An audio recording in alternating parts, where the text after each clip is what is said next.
What's going on, everybody? Once again, New Vil La Radio's on the road. We down at the city. We here at the HeatMakerZ studios with the biggest producer in the game. that's a great, I don't care, man. Great compliment, man. You know Appreciate why? it. You know why I said you're the first of all, Pam, I'm sorry, I'm Pam Rosario. Rosie. let me get back to my question. You know why I said you're the biggest producer in the game? You made all my high school anthems, bro. You were behind all my high school anthems, I bro. appreciate it, man. I appreciate You know what I'm it. saying? So I respect you so much. I appreciate it, man. That's But love. ladies and gentlemen, this is Rsonist, aka HeatMakerZ, man. Thanks for the introduction, man. I'm gonna pay him later. I'll pay him when the show's over. No, that's love. Thank you, man. Yes, sir. Real quick, I didn't know you was from Kingston, Jamaica, though. No, I'm not from Kingston. I'm actually I'm from Mandeville, Jamaica. Oh, I'm from okay. Mandeville. I'm not from Kingston. Everybody Okay. say you know what it is? When they don't know it, they, by default they just put Kingston. Kingston, yeah. But I'm from Mandeville. You know what I mean? I wouldn't disrespect what part of Jamaica I'm from. Okay, that's what's Yeah. up. I appreciate that. All right, thanks for clearing that up. Yeah, everybody's from Kingston. Man. I don't want to seem like the fake Jamaican. I'm still a Jamaican citizen to this day. I'm born in Jamaica. Nice. Yo, so speaking about that, right? So how long you been doing this? Did you start in Jamaica or? No. I can't. Okay. I was here. I went to school and everything up here. I came up here at 4. Oh, you was young. Yeah, I was young. But you know what I'm saying? I Okay. just always kept my Jamaican citizenship. But I didn't start doing music until I was I started DJing in my junior year of high school. Nice. And that was like my first real introduction to music. Because before that, I just listened to reggae music. Because my family, you know, my mother would play like Beres Hammond or Garnet Silk or, you know, shit like that on the Correct. weekends when she's cleaning. So that's all I would hear. Correct. You know what I'm saying? I didn't get into rap until like my junior year of high school. Wow. I didn't know nothing Wow. about rap till my Wow. junior year of high school. Wow. And you can't even tell, like, with the music you started producing. And I think that's why it helped me to create a sound, because I didn't know nothing about rap to copy anybody. Mm-hmm. You know what I'm saying? I just knew what I like. I knew reggae, so a lot of my stuff, like Dipset Anthem, I sampled reggae music. Yes. You know what I'm saying? Like a song I did for Fat Joe, I sampled reggae music. A song I did for Little Flip back in the day, I sampled reggae music. Recently, not recently, a couple years back, I did a record with Khalid and who is it? Khalid, Vado, Movado, and Ace Hood. I sampled a reggae record. Oh, You know what I'm nice, saying? nice. Like Yes, I'm yes. big on sampling reggae records. Yes, sir.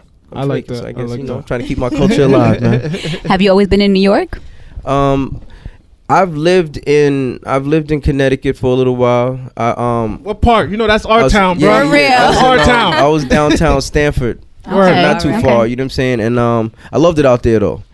It was just the commute was getting too crazy for me every day, because my studio was not this studio, but I had a studio in New Rochelle at the time. Okay. So I just I gave that apartment up and moved out here. But So hold on, you went to school and everything in Stanford? as well? no, I went to okay. school in DC. I went to Howard University. Oh, wow. Oh, nice. Okay. Yeah, I went for architecture. Okay, nice. Yeah. That's a complete different avenue. I designed the studio actually. Wow. Oh, nice. But I didn't Okay. graduate, so I don't want the kids stay in school with the camera. Stay in school. But I didn't graduate, for other circumstances. But it's the best thing that ever happened to me. If I stayed in school, I would have went and worked in an architectural firm and never did music. You'd have never had Dipset Anthem. You'd have never had Dipset probably Correct. for what it is today. You know what I'm saying? Yeah.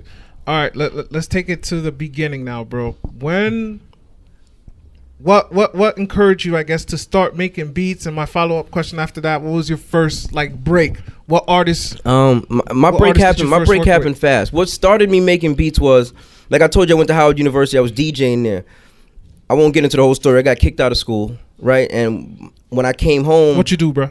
it's a long I story. told you man. I'm asking stuff. That's a whole other Okay, interview. you don't have to go That'll deep. take about 15 Okay, minutes to okay. explain. So I get, long story short, I get kicked out of school, and when I come back home, my parents don't know that I got kicked out. In their Wow. head, it's like, yo, he just don't want to go to school no more. So I'm home with no plan, and I had They're Jamaican, so they right, mad. right. They I upset. had a baby on the way at the time. Oh man. So I have no income. I'm not in school no more. And I'm like, and my homeboy that lived at the block, my first partner, my man named Thriller, he had just bought an MPC and he was going to Trinidad to visit his family or something. So I'm like, yo, let me hold that. And so he lends it to me, and I just learned how to use it in 2 days. Wow. And then after that, to let you know how I ended up getting equipment, because I had no money at the time. When he lent me the MPC, I made 2 beats on there, and I ended up meeting up with a dude by the name of Todd Terry. He's like a big house producer, and he was working on some hip hop artists. He said, "What do you do?" I said, "I produce." He said, "Let me hear some beats." I had the 2 beats, played it for him. He was like, "Yo, I like these. How much you want for these beats?" Hold on. What year is this? I like knowing years. This for is some reason. this is 99. Okay. This is 1999. Okay, gotcha. So then when I played him 2 beats, he said he likes them. He liked them, and then I was like, he said, how much you charge? I didn't know any numbers. I said, yo, give me $1,000 a beat. I'm just joking. And he was like, all right, cool. I'll be right back. Wow. He goes to his safe, gets the 2,000, gives it to me. He's like, yo, I need more beats. I said, I don't have any equipment. I borrowed my man's equipment. He's like, where you from? I said, I'm from the Bronx. He was like, yo, give me your address and all that. And I'm like, what the fuck is wrong with this dude? You know what I'm saying? So I give him my address, and like 2 days later, he sends me like $20,000 worth of equipment. Wow. And that's how I got. What a blessing. Yeah, and What that's a how I got blessing. that's how I got my wrist rocking. So this was meant for you. You could say, I guess so, man, Yeah. because that don't happen to too many Yeah, people. And then right after that, we got our break because we met up with a dude by the name of Renee McLean, and he used to work radio records, and we were giving him some artists we were working with. We like, yo, we want to get these dudes on the radio, da. We worked out some business. He was like, yo, what do y'all do? I said, we produce. He was like, word, I manage Cam. Let me get a CD for him. So I gave him a CD with like 20 beats on there, and then they hit me up like a week later, and they took 8 off of that CD. 8 off of that CD, made Diplomatic Immunity, and then we did an extra 3. Wow. That's I was just going to ask you about that. Go ahead. Yeah. I was going to ask you how you were introduced to Cam and Yeah, Jim Jones yeah, and the it was- Dipset family. It was kind of organically, but you know, it worked out for the best because we met them right when they got their deal with Def Jam with Rockefeller. So would you say you created, I guess, that Dipset sound when it first came out?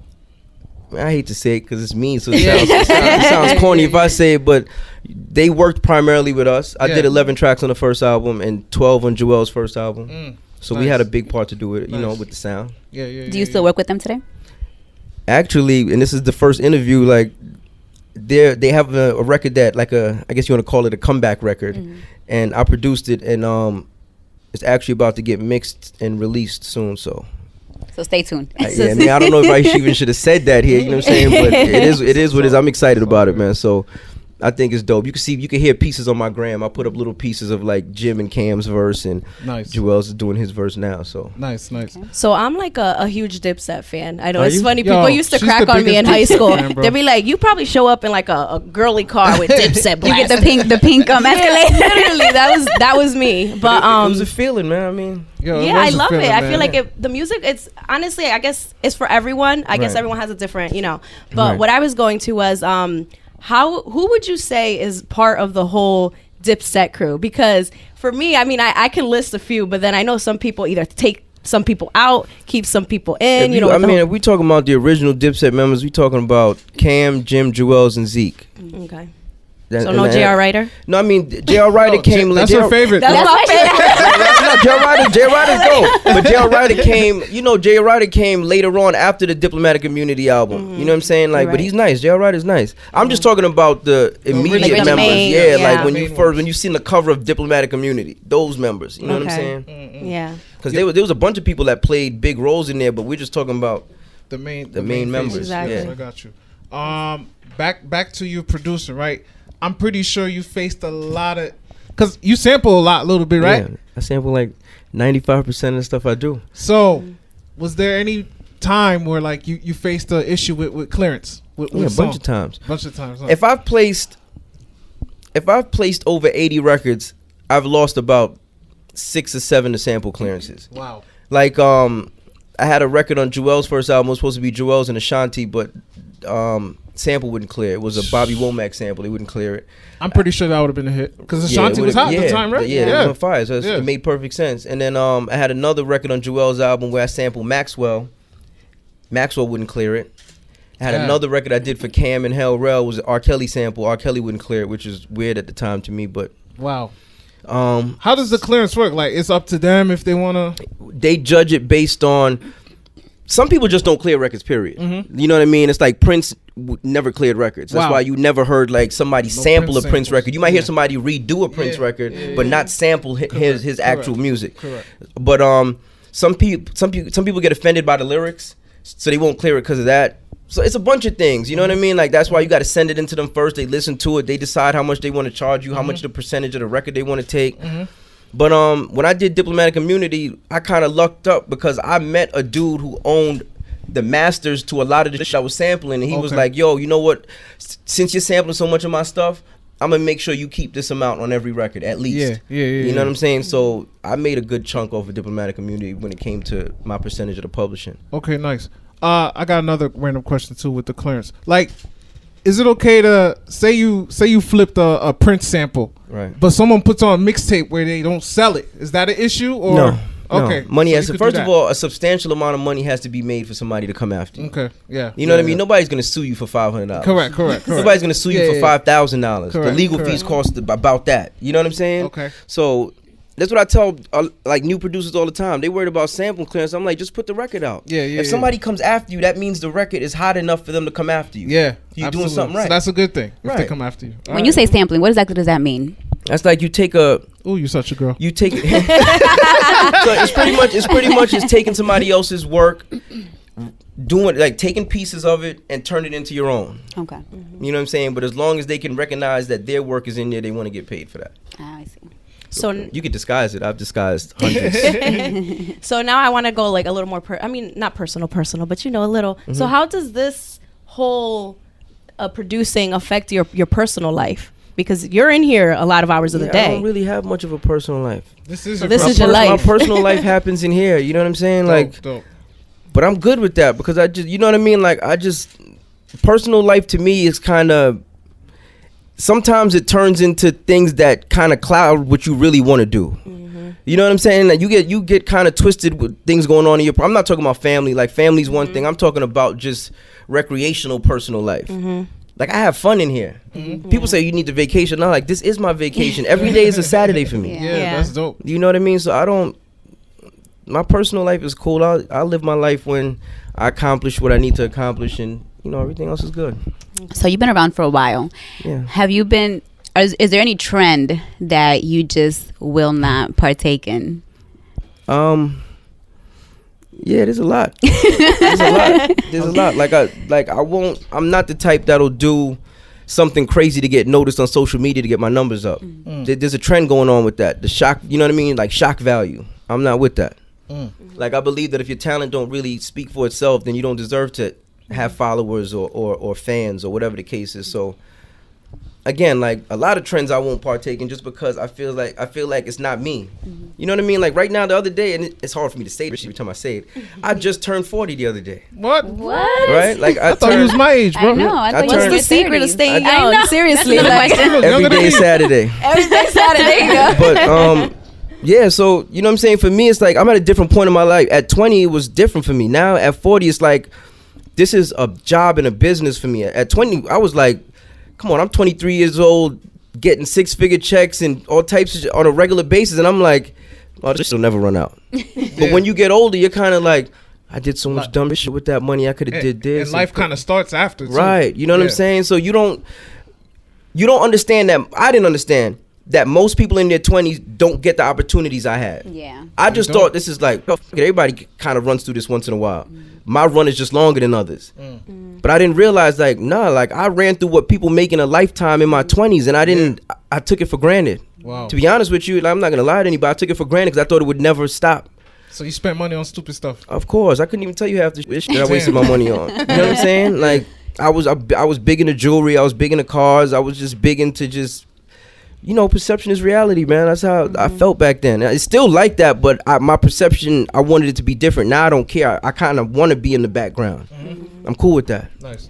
So you're not a big social media person? Nah, I mess with social media, but I don't mess with it when it starts to get dirty. You know what I'm saying? Like when it turns into this person got this person on camera getting beat up, or this person, like, I ain't really with all of that. You know what I mean? Because that's like a thin line in the sand, like between social media and in real life. It's kind of like, you know what I mean? Like some people's lives get ruined on that shit. Yes, sir.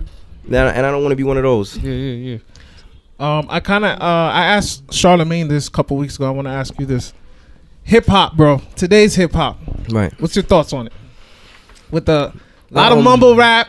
I feel like all the beats, they're hard, but they sound the same with the trap sound. Yes, I agree. What's your thought? I agree, but you know what it is too? I look at it like when I was coming up, I know a bunch of people that were ahead of me that didn't understand Dipset music. To them, it was like, yo, what is this? They ain't rapping, they ain't doing this, they ain't doing that. That was different. But it was a new feel and a new vibe. So it's like I have to, as a producer, I can't put myself in the position where I say, I don't like that and I don't accept that. Because then it's kind of like I'm limiting myself as a producer. My thing is, okay, I don't like that, but how do I make music for them? how do I make music for them to be something that I do like? Make me like them by me producing for them. You understand? Like, I look at it as a challenge now. Before it was like, I don't fuck with this is what, like, I can't think like that anymore. Especially now that I own a studio, everybody comes through here. So the same people that we talk about, I might see them. You know what I'm saying? I might see the hardest hip hop rapper in the morning. I might see what people label as mumble rap in the evening. You know what I'm saying? Correct. I kind of got to be able to adapt to both. Yeah. But I do have my favorites. I'm not like Okay. I'm not a fan of like what people consider mumble rap. You know what I'm saying? Certain shit I do like. Correct. I don't know for whatever reason I like it, but I don't go and search new rappers that mumble rap. Yeah. I got you. So what would you say to the young crowd that wants to be a future producer or something like that? I mean, I guess advice-wise, because I know the game has changed. You've been in it for so long, you know. So would you say that this is I just felt old when you said that. Because she just looks at me, you've been in it for so long. So long. Yeah, so like, long. She emphasized. First of all, I didn't even know you were 40. Pass, like, But I feel like there's kids who want to do it and then they don't know how, or maybe they're just like it's a totally different world. I think my advice is never the advice of, yo, make sure you grind to keep off all of that, because people's definition of grind is different. You understand? My advice to those people is just perfect your craft, learn your sound and perfect that, because that's your brand, that's your money. Like, if you sound like somebody else, what's stopping them from paying that dude instead of paying you? Nothing. When you go to McDonald's for a Big Mac. You know what I'm saying? You don't go there for just a regular burger with bun and cheese. No, it's a Big Mac with Big Mac sauce, because they patented that. That's their style. Their French fries are the bomb too. Right. Yeah. Only McDonald's. Wendy's French fries might be better. No, McDonald's. I agree with you. Anyway, but yeah, that's a whole different conversation. But you understand what I'm saying to you? Like, for me, people come to HeatMakerZ for that HeatMakerZ sound. And you can't really find it too many places, so you have to come to me, and I'm cool with that. I don't care, I don't want to do trap music. I don't want to do drill music. You know what I'm saying? If I did it, it's gonna be in a HeatMakerZ way. So. And I like when the HeatMakerZ just came out, like with Dipset and stuff. I love like how you guys use, because I'm into instruments. I love the way you guys use the hi-hats, because y'all was going crazy with the hi-hats. Can I tell you a theory, man? I'm gonna tell you a theory, and you tell me if I'm bugging. And I'll explain it to you when I say it. I feel like HeatMakerZ helped start trap music. No, it did with the hi-hats. No, let me tell you even deeper than that. Go ahead. When Dipset came out, what was the pace of music? Up tempo, go shorty, it's your birthday, right? Club, yep. We slowed music down from 90 beats per minute to about 65 beats per minute. I highly agree. And when that music got down south, they was like, "Oh, we wish you could rap to this." Yeah, they could. And then what happened? Yeah. Yep. Trap was born, man. Yeah. Listen, man, people think I'm bugging. Do your listen to the bounce on Post, man, for Jewels. Wait a minute, Mr. That's a trap bounce. Come on, man. No. Come on, man. Is there any artist that you have? They'll figure it out years later, but trust me. Trust me when I'm telling you. Is there any artist that you haven't yet worked with that you would like to or look forward to? Eminem. Definitely Eminem. HeatMakerZ and Eminem. Because I think the sound matches, you know what I'm saying? I think with big production, Eminem knows how to do things with that. Yeah. So agree. Eminem, definitely Eminem. I like that. And then one thing, I heard that Dipset is going on tour. Is that true? Or I don't know if you would know. No. I figured you would. I think so, because they have they actually have a reunion on the 21st in the Hammerstein Ballroom. So I think that's gonna lead into other things.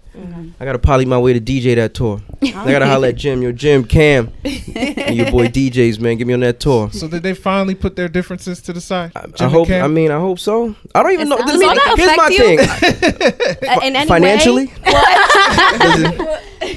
Let me put it like this: another Dipset project with majority HeatMakerZ beats helps me all around the board. So I can't say that them not working together doesn't affect me. Of course it does, because that's how people know me is from them. I don't think it affects just you. I think it affects the fans too, bro. Yeah. People hit me every day. Yeah. Like, yo, would you talk to Jim? Bro. Would you talk to Cam? I'm like, dang, yeah, like I'm Dr. Phil. But again, I don't think it's real problems, man. They brothers, man. At the end of the day, it's like brothers go through things. They take months apart, then they fix it. Exactly. One last question before we let you go. You working on anything new, bro? Because when I came in, you was blasting some. Yeah, I'm working on Jamaican stuff. A couple different things. Working on this this like HeatMakerZ reggae project. So far, we got Wayne Wonder, Spragga Benz, Egyptian, Tanya Nice. Stevens, Those are some heavy hitters. Yo. Pressure, DeMarco. Yeah, and we supposed to get Elephant Man, and I'm trying to work on Sizzler right now because That's Sizzler's big. like one of my favorites, man. If I That's get big. Sizzler, that'll wrap the project up. That's big. And so doing that, and I've got some records in the pipeline with Fat Joe, like I said, the Dipset, I guess comeback record if you want to call sir. it that. Yes, sir. You got to be on that. Yeah, and yeah, I just got some things in the works, man. I'm just working. That's it. 12 hours. Yeah, 12 hours. 12 hours every day. All right, man. Well, we appreciate you giving us your time, man. Thank you for having Thank me, you. man. Let the people know your social media. Oh yeah, Instagram is really the only important one. Just go to official HeatMakerZ with a Z, All and right. that's me. You heard it, man. Rsonist, New Vil La Radio. Until next time, people, we out. Yes, yes.